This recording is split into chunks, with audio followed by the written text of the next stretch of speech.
Bienvenidos, ¿qué tal? Estamos muy contentos de tenerles con nosotros en esta transmisión del análisis bíblico. Y bueno, los que nos han seguido saben que tenemos aquí a un amigo de Chihuahua, donde comen chile chilaca y toman leche. Enrique Bremer, del gran estado de Chihuahua, un gran amigo, un maestro de la palabra, maestro de verdad de la palabra y de muchos años. Recuerdo que venía y nos compartía de los mártires, los primeros años que compartía con nosotros cuando comíamos, cenábamos, tal vez él recuerde, nos hablaba del precio en muchos países de gente que estaba siendo perseguida por Cristo, y eso me animó mucho. A pesar de que los inicios de Trigo y Miel fueron muy difíciles, él me decía que hay padecimientos en otros lados, de gente que está hasta dando la vida, y él pasaba tiempo con mi esposa y conmigo platicando en casa. Se quedó en mi casa innumerables veces y estamos muy agradecidos que ahora que es famosísimo siga acordándose de nosotros. Y bueno, ¿quién como nuestro compadre Sergio Ricardo Anaya Andreu? Que no sé cómo le hace, pero él siempre está conectado con los temas que estamos compartiendo. Y bueno, le hemos pasado algunas veces los pasajes que vamos a tocar, pero sabe Dios que a veces no, y aquí él siempre nos ha ayudado. Gracias, Sergio, por estar con nosotros. Un gusto estar aquí, un honor de verdad. Quisiera yo leer el Salmo 150 en la Biblia. Les prometimos la sesión pasada, después de ser abrumados y totalmente entendidos de que la adoración es fruto de la gratitud que se levanta por el amor en nuestras vidas al reconocer lo que Dios ha hecho por nosotros. Nos creó y nos rescató, nos redimió. Sin embargo, nunca hemos tocado en todos los análisis de este tema lo que Dios busca, que busca adoradores, pasajes que hablen de la asociación musical, el canto, los instrumentos con la alabanza y la adoración. Y sí está en la Biblia, pero no sé si usted puede entonces captar el mensaje que sin decirlo lo transmitimos.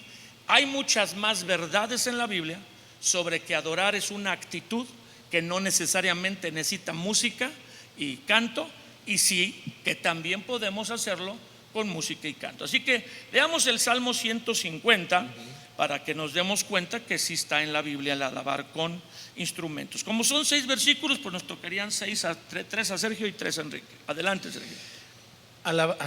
Estaba yo en la Nueva Traducción Viviente.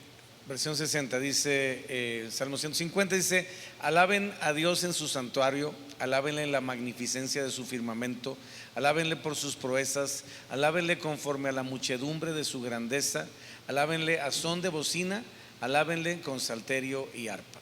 Alábenle con pandero y danza, alábenle con cuerdas y flautas, alábenle con címbalos resonantes, alábenle con címbalos de júbilo. Todo lo que respira, alabe al Señor. Aleluya. Muy bien, pues fíjese el verso 6. Todo lo que respira, alabe al Señor, aleluya. Pero los versículos anteriores nos dicen cómo. Y habíamos definido alguna sesión en el pasado que cuando venimos a alabar y adorar, lo venimos a hacer para Dios. Tenemos que superar que si no me gusta, si me gusta, el querer que las personas que están alrededor nos feliciten. Ay, qué bien alaba, ay, qué bonito, ay, esta se mueve muy sabroso. Eso es otra cosa. Y esperemos que no le pase a usted con alguien que esté enfrente de usted. Pórtate bien, Felipe, me pongo en la fila bien. de adelante no hay nadie, yo nomás alabo a Dios. Pero los que están atrás y de repente alguien los distrae con sus movimientos sexys, ¡ay, jole! ¿Podemos decir una cosa básica acerca de la música? A ver. Sí, la alabanza no es un programa de complacencias. Exacto. De que toque mesa que me gusta. Exacto. Porque estamos cantándole al Señor. Somos un coro de cientos o de miles para una audiencia de uno. La idea es que la música y todo le guste a Él. Le estamos cantando una serenata. Es como el tipo que va y le lleva serenata a su novia o a su esposa, pero él realmente está enamorado del amor y no de ella, ¿sí? Y la chava se da cuenta rápidamente. Entonces, cuando venimos y cantamos porque me gusta mucho esta canción, estamos perdiendo de vista el objetivo, que es cautivar el corazón de Dios. Ahora, yo sé que hay algunos cantos con los que nos identificamos porque la letra dice algo que es una experiencia para nosotros. Yo me acuerdo de de un canto que compuso el grupo de En Espíritu y Verdad, Resplandeció. Sí, Es original de sí, ustedes. es original. Y que yo en un momento de mucha dificultad en mi familia, estaba yo oyendo la grabación que acababa de salir, y cuando oí ese canto, el Señor me habló. Entiendo cuando una letra, una canción en un momento crítico de tu vida la usó Dios para hablarte. Y cuando tocan esa en la reunión, en la alabanza, en la adoración de tu congregación, pues te vas a ese momento y das gracias. Pero eso de que quieras que todas te gusten es lo que acaba de decir Enrique. La música y el canto para alabar y adorar a Dios, los excesos, los mitos, lo que la gente hace que no es adorar. Sí, tenemos que tomar en cuenta que la música es un instrumento, un vehículo para transmitir cosas. La realidad es que tiene un efecto en nuestro cuerpo, en nuestra alma y en nuestro espíritu. Dicen los que saben, yo no soy experto en eso, que básicamente lo que es el ritmo tiene mucho que ver con la parte del cuerpo, lo que es la melodía tiene mucho que ver con la parte del alma, y lo que es la armonía tiene mucho que ver con la parte del espíritu. Dicen los que saben, yo no sé si digo. Pero tú tocabas, Sergio. Sí, la pero gente no me no considero. cree que tú tocabas Yo toco el piano y la guitarra, pero ya estoy retirado hace como 100 años. Yo toco la puerta. Sí, yo también. Yo toco a mi esposa, que es la líder de alabanza. La abrazo. Entonces, sí, la música tiene mucha influencia en nuestro ser, o sea, por simple dinámica del color o sabor que sea, ¿no? Pero sí tenemos que tomar en cuenta que hablando específicamente de la alabanza y adoración, es solamente un medio.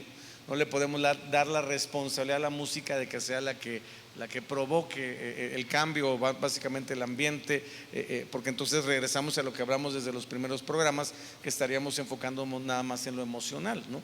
Entonces sí creo que es importante. La música es un factor que Dios, como estamos leyendo aquí, habla obviamente de usar los instrumentos, todo lo que tiene que ver con bocinas, salterio, arpa, pandero, danza, cuerdas, flautas, címbalos, ¿no? Que hoy en día pues no es los mismos instrumentos. Es más, dicen los que saben la Biblia que David hasta hacía instrumentos, o sea, inventó sí, instrumentos, ¿no? Entonces sí, en la actualidad pues no usamos aparentemente lo mismo, ¿no?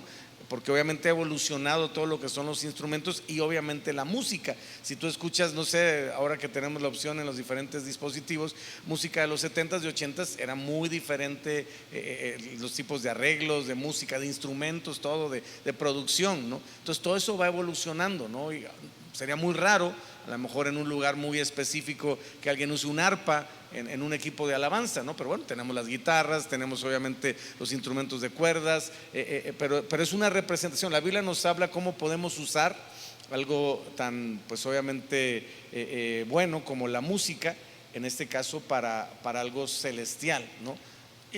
Voy a hacer algunas preguntas y yo quisiera que los dos participaran para quitar los mitos y engaños de la alabanza, y tiene que ver con esta dinámica de los instrumentos y el canto. Si solo puedo alabar y adorar con instrumentos y no puedo hacerlo sin instrumentos, ¿algo está mal en mi vida? Mira, la vida no es una constante, fluctúa. Hay veces que necesitas instrumentos. El caso del profeta Eliseo, sí, le pidieron que profetizara y dijo: tráiganme un tañedor. Por las razones que fueran, él necesitaba ayuda. Y Dios no es enemigo nuestro, pues sí, a veces necesito ayuda, él gustosamente me la da, ¿sí?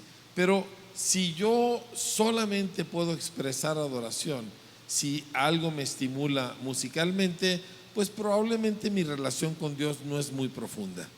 Y yo necesito descubrir otras matices. Te voy a platicar algo que nos pasó, porque vuelvo al punto de que es el gusto de Dios lo que estamos tratando nosotros de satisfacer. Estamos en la congregación en Parral y estaba En Espíritu y en Verdad dirigiendo la alabanza, ¿verdad? Y tocan la primera canción. Que prácticamente son tus hijos. Sí, y unos en la carne y otros espirituales, pero todos. El asunto es que están tocando y pues tocan la canción y empiezan la segunda canción y están tocando muy bien, ¿verdad? Pues son buenos músicos, pero nada. Y Tita, mi esposa, que es una genuina adoradora, se sube a la plataforma y los para. Le dice: ¿saben qué, muchachos? Este es En Espíritu y en Verdad, ¿sí? Y les dice: bájense, bájense.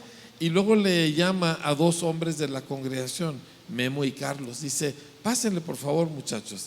Memo con el piano y Carlos con la guitarra. Le dice, ¿se saben solo Dios hace al hombre feliz? Dice, sí, pastora, vamos a cantarla. Y empiezan a cantar ese corito de antaño, solo Dios hace al Que hombre tan feliz. corto. Y Dios bajó en ese lugar como pocas veces en toda mi vida. Dios no quería en espíritu y en verdad ese día. Dios quería un corito, ¿sí?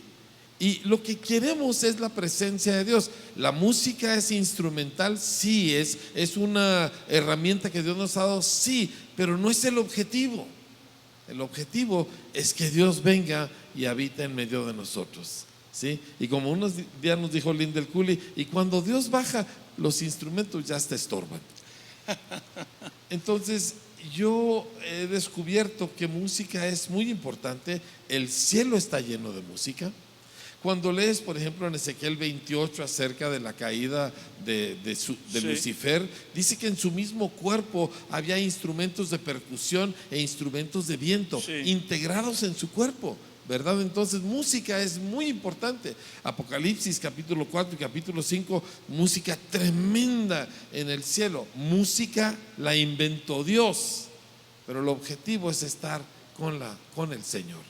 Entonces, donde la música se puede tornar un peligro es cuando hacemos de ella el objetivo, ¿sí?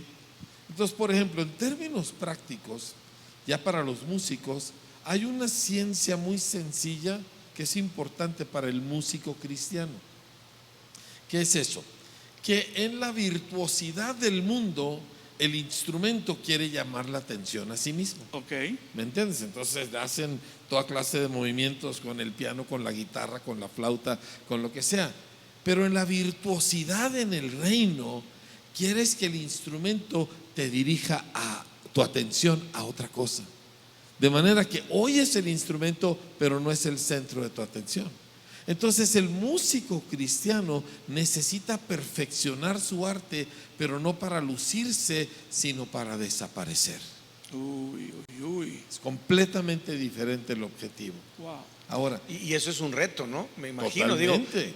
hablando de las personas que tienen, mira, es algo que nosotros, tú lo sabes, en la congregación tenemos músicos profesionales, es decir, personas que se dedican profesionalmente a la música. Y creo que esa sinergia o esa simbiosis que debe haber entre lo que es un músico y un adorador es un reto espiritual, es diferente. Pero el propósito, entiendo yo, es hacer que se puedan unir, o sea, que puedan sí usar ese don. El músico sea adorador. Pero su expresión sea obviamente no solamente con el instrumento, sino también con su espíritu, con su corazón, con su interior, ¿no? Y eso es un reto.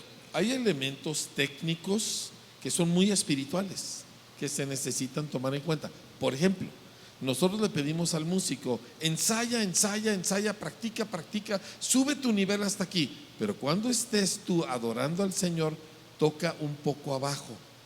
O sea, tú puedes lograr hasta este grado de virtuosidad, pero toca abajo de ello. ¿Para qué?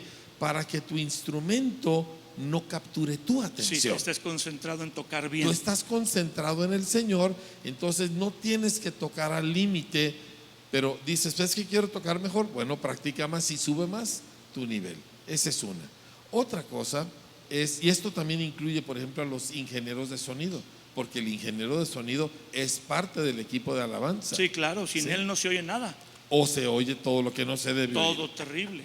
Entonces, lo que nosotros le pedimos a los músicos y a los que manejan el sonido es, el objetivo musical son las voces, no los instrumentos.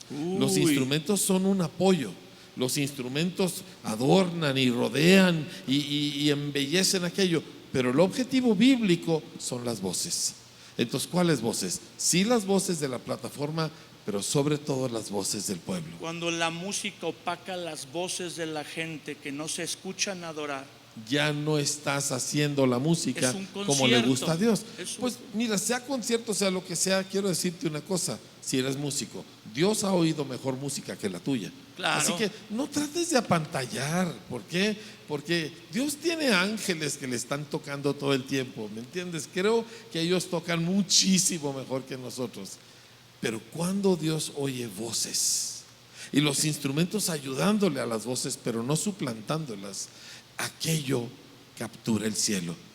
Me quiero devolver a Apocalipsis 5. Ándale, Y vamos. quiero que veamos algo increíble que se encuentra ahí. En Apocalipsis 5 dice, en la escena de adoración, vamos a leer, dice desde el versículo 8, dice: cuando hubo tomado el libro, los 4 seres vivientes y los 24 ancianos se postraron delante del Cordero. Todos tenían arpas y copas llenas de copas de oro llenas de incienso, que son las oraciones de los santos, y cantaban un nuevo cántico, diciendo: digno eres de tomar el libro y de abrir sus sellos, porque tú fuiste inmolado y con tu sangre nos has redimido para Dios de todo linaje y lengua y pueblo y nación, y nos has hecho para nuestro Dios reyes y sacerdotes, y reinaremos sobre la tierra. Ahora dices: ay, qué hermoso, pero no te has fijado, el cielo está cantando una canción de la tierra. El cielo está cantando una canción de pecadores redimidos, pero los del cielo no han pecado. Entonces es como cuando nosotros nos traemos una canción de alguna congregación súper increíble de otra parte del mundo y la adaptamos porque decimos: qué increíble está esa canción, la quiero cantar nosotros. Bueno, el cielo voltea a la tierra y ve nuestras canciones y dice: nosotros queremos cantar esas canciones, porque esa es la más alta adoración. Entonces no puedes menospreciar la voz de doña Chencha y de don Juliancito, porque eso es lo que el cielo quiere oír. Usa los instrumentos para ayudar a la música que sale de la boca de la gente, pero solo para ayudar, nunca para sustituir. Y el cielo oye esa música y el cielo se une a nuestra adoración. Por eso en Hebreos Jesús dice: yo, Jesús, voy a alabarte en medio de mis hermanos. Sí. Él, a final de cuentas, es el gran líder de alabanza. Eso trae un balance a las iglesias en el área del sonido, porque siempre habrá, digo, como pastores y la gente en la congregación, habrá opiniones de que la gente dice: súbele más, baja de más, especialmente la gente mayor. Baja de más. Tener un auditorio más o menos grande ayuda a que la gente mayor se siente atrás, no porque los queramos atrás, es que ellos no quieren estar adelante por el ruidazo que sienten. Pero acabas de decir un tique algo espiritual y sabio.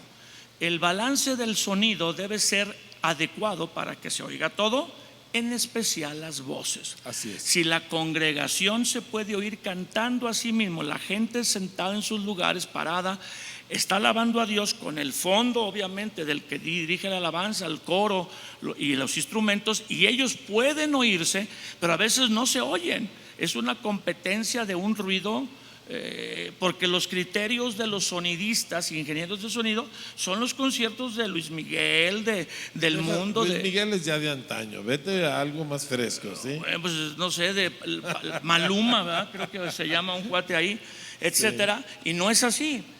No es así, o sea, la música es para Dios y todos debemos participar. Pero mira, te quiero enseñar una cosa gráfica, más que pon tu mano aquí, ¿sí? Y no me la quites.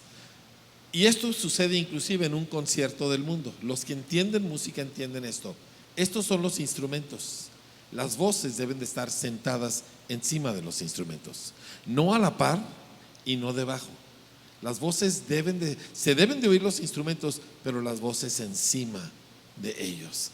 Si tú logras este equilibrio, tú vas a tener un sonido que no solamente bendice a Dios, también bendice a la gente. Sí, eso es lo que se conoce como el ensamble, sí, que es lo que va a darle en gran medida la armonía a lo que vamos nosotros a expresar a través, en este caso, de la música. Y yo creo, Enrique Felipe, que es algo en lo que tenemos que participar mucho los pastores, en el entendimiento es que el pastor es el único que puede mediar entre el equipo de sonido y los de la alabanza, porque los no son y algo perros que y he oído gatos. por años de Enrique es eso, el principal líder de alabanza de la congregación tiene que ser el pastor. Así Ay, es. tienes que decirlo en voz más alta, porque aquí hay muchos líderes de alabanza que están oyendo y les va a dar el dramafat. No, es verdad, el principal líder de alabanza de la congregación tiene que ser ¿Por el qué? pastor, porque él es el que va a marcar la pauta como autoridad sobre lo que representa Es el la que está visión. oyendo lo que Dios quiere. Sí, claro, y obviamente quien va a marcar, el grupo de alabanza, una de las funciones que tiene es comenzar a, vamos a decirlo así, como en el Antiguo Testamento el arca iba adelante, a ser vanguardia en lo que Dios está haciendo en una congregación, en lo que Dios está hablando en una congregación. Es decir, en el momento espiritual de la congregación es muy importante el grupo de alabanza. Entonces tiene que estar conectado con el pastor, que es la autoridad y a quien Dios le ha dado la visión y obviamente el respaldo para lo que representa el desarrollo espiritual de esa casa. Fíjate lo que dice Primera de Crónicas, capítulo 16, verso 7. Ok. Dice: entonces en aquel día David comenzó a aclamar al Señor por mano de Asaf y sus hermanos. O sea, Asaf y sus hermanos ponían en música el sentir del rey David. ¿Quién era el líder? Era el rey David. Pero ¿quiénes lo ejecutaban y lo expresaban? Los músicos Asaf, Emán y Jedutún. Entonces, esta relación, esta conexión entre un pastor y su equipo de alabanza es vital. Y aquí tenemos que derribar un mito, porque Enrique nos decía hace un momento, él no toca, creo que dice que toca la puerta y la desafina, ¿no? Algo así por el estilo. Entonces, él no es músico, ni toca instrumentos, digo, muchos de sus hijos sí lo son, y aún así puede expresar y guiar, obviamente, a la congregación y a los músicos de su congregación a lo que representa el propósito de Dios, todo lo que estamos hablando. Y creo que es un mito que tenemos que derribar. Los pastores a veces decimos, no, es que yo no sé nada de música y por lo tanto yo no me puedo involucrar en la alabanza y la adoración. Y estamos haciendo ahí una especie de abismo entre lo que representa la parte espiritual y de autoridad hacia lo que representa operativamente la expresión de la parte espiritual de la alabanza, ¿no? Y creo que es importante quitarnos esa idea. Tú decías, tampoco tocas un instrumento, pero eso no impide que podamos guiar al equipo de alabanza en el entendimiento cuál es la prioridad, tanto en el aspecto musical como en el aspecto espiritual, y todo lo que conlleva una sesión o un tiempo de alabanza, que es uno de los 3 factores más fuertes de exposición en una congregación. O sea, sí, porque es tan importante la forma de hoy reunirnos para darle honra a Dios y recibir la palabra, incluye bastante tiempo de expresar alabanza y adoración con la música y el canto. Sí. A causa de eso, inclusive muchos de los grupos de alabanza pasan más tiempo dirigiendo la congregación en lo que es alabar y adorar que el propio pastor exponiendo la palabra, y ahí está un desequilibrio si no se maneja bien. Pero aquí es donde el pastor necesita tomar su responsabilidad y hacer de su equipo de alabanza puros tipos de una altura espiritual. O sea, nuevamente, Primera de Crónicas, cuando tú ves el equipo de alabanza que tenía el rey David, está en Primera de Crónicas capítulo 25, dice así: asimismo David y los jefes del ejército apartaron para el ministerio a los hijos de Asaf, de Emán y de Jedutún, para que profetizasen. Estos no eran nada más unos muchachitos tocando, que profetizasen con arpas, salterios y címbalos, y el número de ellos, y empieza a dar los números y los nombres, y lo que encontramos es que son 3 hombres que tienen a su familia muy en orden, y cada uno de ellos es un tipo súper espiritual. Por ejemplo, Asaf profetizaba bajo las órdenes del rey, y luego dice el que sigue, Jedutún, el cual profetizaba con arpa para aclamar y alabar al Señor. Y luego dice de Emán, dice todos estos fueron hijos de Emán, estoy leyendo el verso 5, vidente del rey en las cosas de Dios para exaltar su poder. Estos no eran neófitos, esto no era cualquier chavito que le gusta tocar la guitarra, estos eran profetas y videntes. O sea, su estatura espiritual les permitía estar en la plataforma dirigiendo la vida espiritual del pueblo. Entonces, uno como pastor necesita asegurarse de qué clase de estatura espiritual tiene la gente que yo suba a la plataforma. y eso nos lleva a lo que muchas veces hemos mencionado y que a mí me llama mucho la atención: impartimos lo que somos, no lo que sabemos. Entonces la persona que está ahí, no solo dirigiendo, sino impartiendo por medio de la alabanza y la adoración, está impartiendo lo que es. No solamente su don en el sentido musical, sino toda su esencia espiritual también está implícita en esa impartición que va a ser parte del ambiente espiritual de la reunión, ¿no? Entonces, ¿Y qué pasa si es un chamaco flojo que ni su cama atiende y que está reprobado en la escuela y que no es un fiel diezmador? pero qué bien requintea. Exactamente, exactamente. El instrumento es simplemente un medio para transmitir lo que yo Amplificar traigo lo que adentro. trae. Exacto. Entonces, los pastores necesitamos invertir tiempo en la gente que tenemos en la alabanza para que ellos crezcan espiritualmente y nos puedan dar algo de valor eterno. Los que estamos aquí presentes, digo, tal vez hay muchos jóvenes conectados en la transmisión y más cuando se está hablando de la música, es algo actual. Venimos de una temporada en México, cuando conocimos al Señor. Bueno, Sergio dice que no, que él siempre estuvo en avivamiento y todo, pero tú y yo, de los coritos Claro y las que no. canciones de Manuel Bonilla, Claro, de me ese tocó. tiempo venimos, Sí eran me 100 tocó. ovejas que había en el rebaño, y hemos visto la evolución musical de la iglesia, cómo la música ha cambiado y las formas musicales han cambiado, y eso nos lleva a pensar el mito de todas las personas, que hay ciertos cantos o melodías o ritmos que son de Dios y otros ritmos que no son de Dios, otras formas de expresar.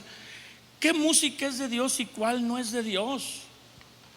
Bueno, Ese es un buen tema que el excelentísimo Enrique Bremer nos va a contestar. decir que un cierto estilo de música es de Dios o no de Dios, hay que tener cuidado con eso, porque muchas veces nosotros tomamos nuestros gustos y luego decimos, esta es la música de Dios, y no es cierto, es la música que a ti te gustó cuando tenías 14 años y con esa te quedaste para el resto de tu vida. Eso es un fenómeno normal, ¿eh? Uno le gusta la El música género que le gustó a uno cuando era adolescente. Okay. ¿Sí? Entonces, lo que nosotros necesitamos entender nuevamente es cuál es el objetivo de la música. El objetivo es expresión, ¿verdad? Yo como creyente y seguidor de Cristo, quiero expresar mi amor y mi gratitud para con Dios. La música me tiene que ayudar. Entonces, si la música opaca la expresión o confunde la expresión, pues ya no es muy conducente al objetivo. No es que yo diga esa música es del diablo y esta es de Dios, no, es que no está logrando su propósito, ¿sí? Cuando nosotros entonces estamos escogiendo estilos musicales, necesitamos, uno, ser humildes, y dos, ser sensatos, es decir, ¿está ayudándole a la gente sí o no? Hay tiempos donde lo que no quieres es tocar una canción toda suavecita, porque es un tiempo de proclamar la victoria del Señor, ¿verdad? Ahí tienes que tener címbalos y tambores y percusiones y sonidos estridentes, ¿verdad? Como yo le digo a veces a los muchachos, quiero que esa guitarra eléctrica suene a un gato atropellado, ¿verdad? Porque hay momentos para eso, pero hay momentos donde ni siquiera debe haber un instrumento, y hay una sensibilidad en el espíritu y en la música que queremos desarrollar para servir a la gente. Ahora te voy a dar el secreto clave para tu equipo de alabanza. A ver. El secreto una perla clave. de gran precio. Esta es la perla de gran precio. Si tú como músico solo adoras a Dios en la plataforma, tú no eres un adorador. Uy. ¿Por qué? Porque si tú no puedes adorar a Dios en privado, tú solo con el Señor, lo que estás haciendo aquí es más tendiente a hacer espectáculo que a hacer adoración. Te vuelves profesional. Mira, todos necesitamos adorar. Vamos a asumir que todos son buenos muchachos, o viejos, ¿verdad? Lo que tengas, y que todos realmente quieren adorar a Dios. Pero si durante la semana yo no he adorado a Dios en privado, yo siento la necesidad de hacerlo, pero aquí estoy para servir a mis hermanos, no estoy para servir mi necesidad. Entonces, tu necesidad de adoración, que es real, la necesitas satisfacer en tu casa, en privado, tú solo, para que entonces aquí tú hagas en público lo que normalmente haces en privado. Yo he visto a lo largo de los años, y tenemos nosotros 20 años, más de 20 años, donde Dios depositó esto en nuestras manos, de que esta práctica sencilla es la diferencia entre un músico que adora en público y uno que a final de cuentas cae en la trampa del performance, del hacer cosas para que los demás lo oigan. Wow. Podemos entonces definir que ningún estilo de música es del diablo, sino lo que transmiten. Si me ayuda a transmitir que nos enfoquemos en Dios, lo uso. Si me distrae de transmitir que vayamos hacia Dios, pues no lo uso. Así es. Pero nos lleva a la pregunta de más fondo. Generalmente se canta en las congregaciones los cantos que otros han compuesto, cuando debiera abrirse un río de composición en las congregaciones, porque cuando adoras son expresiones, son oraciones aplicadas a la música. Toda la música de los artistas cristianos o grupos cristianos adora. No, yo creo que hay mucha música inspiracional. O sea, dentro de lo que nosotros escuchamos, y creo que todos Las mañanitas no adoran. No, pero hablando de la música cristiana, lo que tú hablas de los artistas cristianos, ¿no? No toda la música, vamos a decirlo así, que escuchamos cristiana es música de alabanza y de adoración.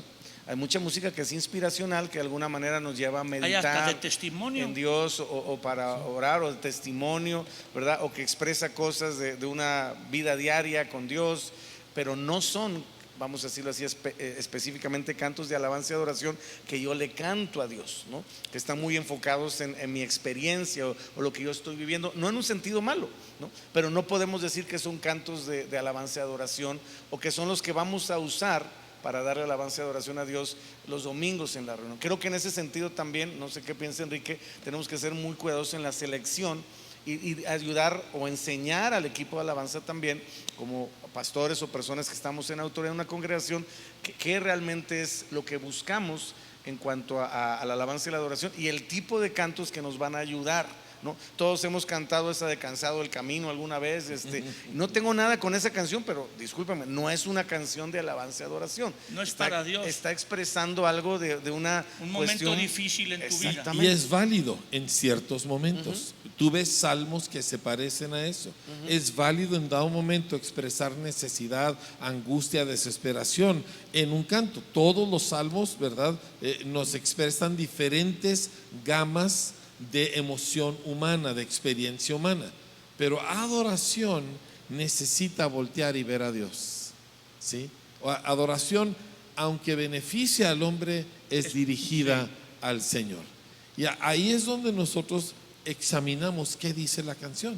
Y si yo escucho que la canción solamente habla de mí, Señor ayúdame, Señor sácame de esta, y Señor aquí, pues a lo mejor hay un momento donde esa canción pueda ser útil, pero no es adoración.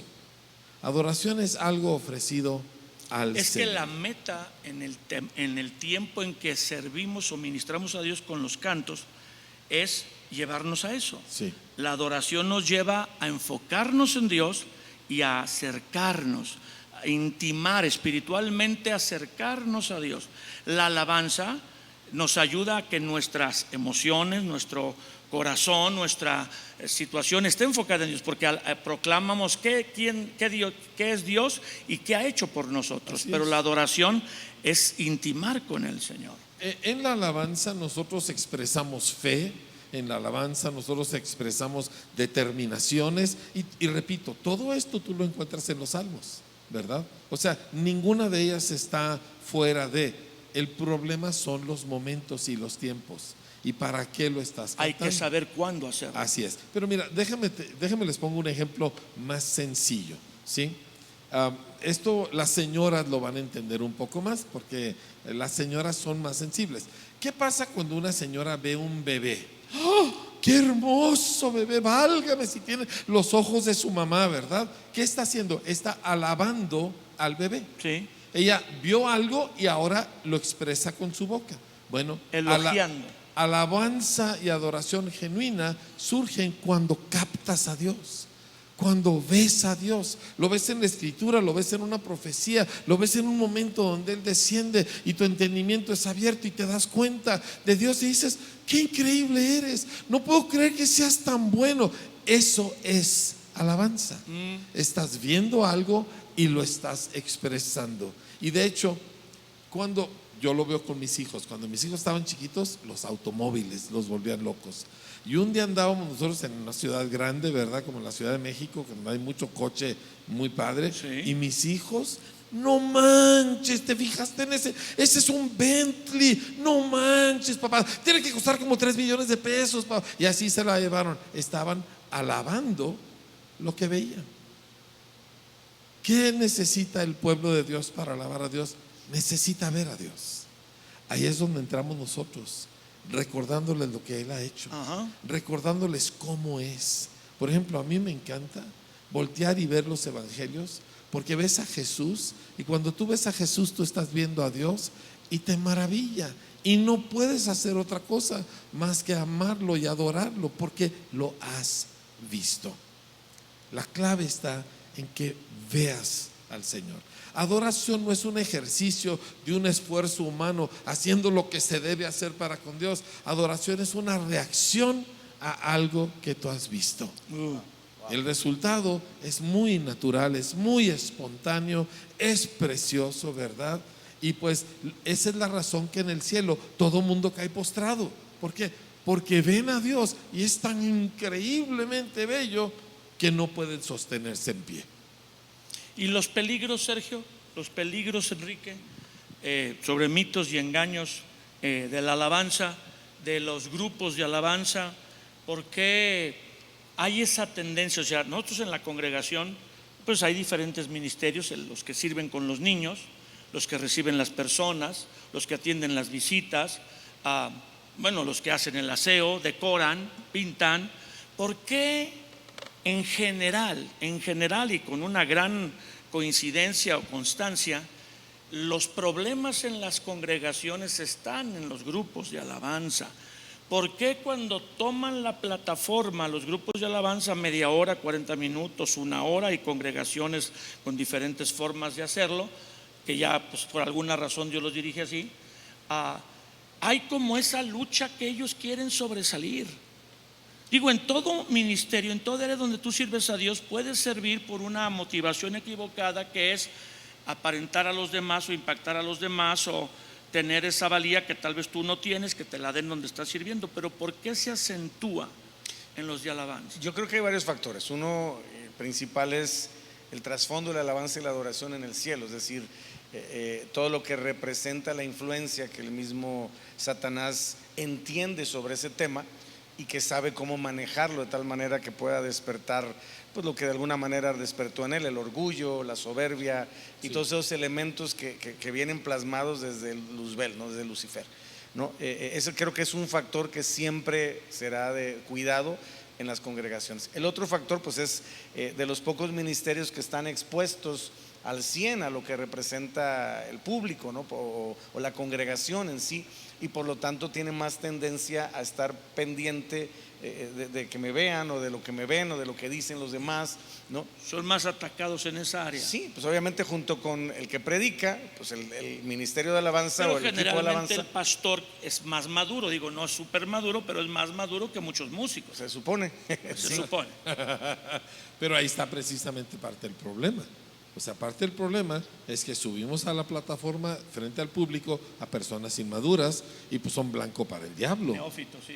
Y nosotros los pastores somos los responsables de eso. Es cierto. Pero hay otra cosa, y digo, yo no lo he hecho, pero lo he considerado. En las iglesias de antaño, el equipo de alabanza estaba en un mezanín atrás, Uy, nadie donde lo veía. nadie los veía. Y tocaban los instrumentos, todo el mundo los oía. A mí me pero- cayó esa revelación, Enrique. Yo escondí al grupo de alabanza en esta congregación. Bueno, Y luego síguenos diciendo de lo que hacían en antaño. ¿Y luego? la alabanza que la encuentras en el Nuevo Testamento, en muchos lugares, hay muchos cantos en el Nuevo Sí. Testamento. No tenemos las notas musicales, pero aquí están, por ejemplo, en Primera de Timoteo, Pablo hace Dios fue manifestado en carne, justificado en espíritu, visto de los ángeles, predicado a los gentiles, creído en el mundo, recibido arriba en gloria. Es la letra de una canción que cantaban hace 2000 años. Increíble. Y hay varias en el Nuevo Testamento. Entonces, la música corporal era una parte esencial del cristianismo del primer siglo. Ellos cantaban mucho al Señor. Cantaban himnos. Sí, entonces, bueno, se viene todo el declive Salmos. espiritual de la iglesia a lo largo de la historia. Y cuando surge de nuevo la reforma, con Juan Hus, con Wycliffe, con Lutero y Calvino, Hubo un acervo de cantos nuevos. todos empezaron a producir música para que todo el pueblo cantara. Porque en la iglesia religiosa, en la iglesia cuando ya estaba bajo la oscuridad, todo era un espectáculo al frente. De hecho, había una especie de reja que separaba el altar del resto del pueblo. Tiene un nombre especial esa reja. Y cuando se empiezan a convertir, quitan las rejas y ahora el servicio A Dios. el culto, la adoración a Dios ya no era lo que pasaba en la plataforma, era lo que pasaba en todo el pueblo. Entonces todo el enfoque de todos los que servimos, sea predicador, sea músico, sea ingeniero de sonido, es cómo le ayudo. A mí me gusta usar de ejemplo a doña Chencha a expresarle su amor al Señor. Esa es mi tirada en términos prácticos. A veces, por ejemplo, en la mañana nosotros nos juntamos a orar. Los hombres, por ejemplo, los sábados en la mañana nos juntamos a orar y llegan los muchachos que nos van a dirigir. Les digo: muchachos, tóquenme en tonos más graves porque somos hombres y es temprano.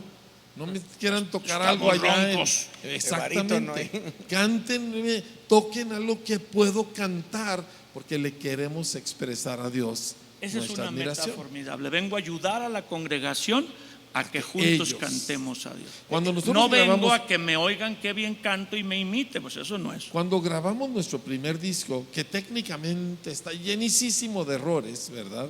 El disco que en efecto se llama En Espíritu y en Verdad. En la primer pista es Tita, mi esposa, hablando, diciendo que todo nuestro objetivo era grabar la voz de la congregación. De hecho, no teníamos grupo. Tuvimos que traernos uno de México, uno de Hermosillo, uno de San Luis Potosí, un par de Durango, porque no teníamos músicos. Pero la gente adoraba a Dios increíble y eso es lo que queríamos capturar, porque eso es lo que Dios está escuchando. Dios no está escuchando a la banda, Dios está escuchando a la gente. Ay, hay que darle un aplauso al Señor. Dios no está escuchando la banda, a la gente. Y el grupo, la banda, nos ayuda a que todos adoremos a Dios. Así es. Y yo creo que puedo terminar con que si el pastor y los líderes son adoradores, la iglesia También lo será va a ser. adoradora. Sí. Si el pastor y los líderes están en su oficina tomando café para nada más salir a la hora de la palabra, están haciendo una cosa de la iglesia espantosa. Así Le es. están enseñando que solo es importante lo que Dios te da y no lo que tú le vienes a dar a Dios. Pues vamos a terminar esta sesión, Sergio, si nos despides con una oración. Y bueno, las próximas sesiones, confío en el Señor que Dios me permita tener a la líder de alabanza de esta congregación, que eso es ya impresionante. Ella estuvo al inicio de esta serie y nos acompañó en 3 de estas grabaciones que les ponemos en los miércoles, y espero que con ella terminemos todo lo que es las expresiones físicas mencionadas en la Biblia. Ya una vez que entendemos qué es lo que es alabar y adorar y que está ligado al corazón a hacerlo en espíritu y verdad, y cuáles agradan a Dios y por qué hacerlas. Vamos a terminar, le esperamos en la próxima sesión de análisis bíblico y vamos a seguir después de que acabemos aquí la oración con lo que viene. Pues Padre, gracias por lo que hablas a nuestros corazones por medio de tu palabra y de tu Espíritu Santo. Gracias por enseñarnos, Señor, el camino para poder acercarnos a ti confiadamente y también poder adorarte, Señor, cuál es tu deseo en espíritu y en verdad.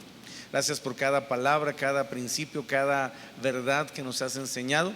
Y ahora pedimos que nos ayudes, Señor, a aplicarlas, a ponerlas por obra y a dejar quizás tantos años de cultura aún en términos de lo que representa este tema y empezar a hacerlo de acuerdo a tu voluntad, porque es como te agrada a ti. Te lo pedimos en el nombre de Jesucristo. Amén.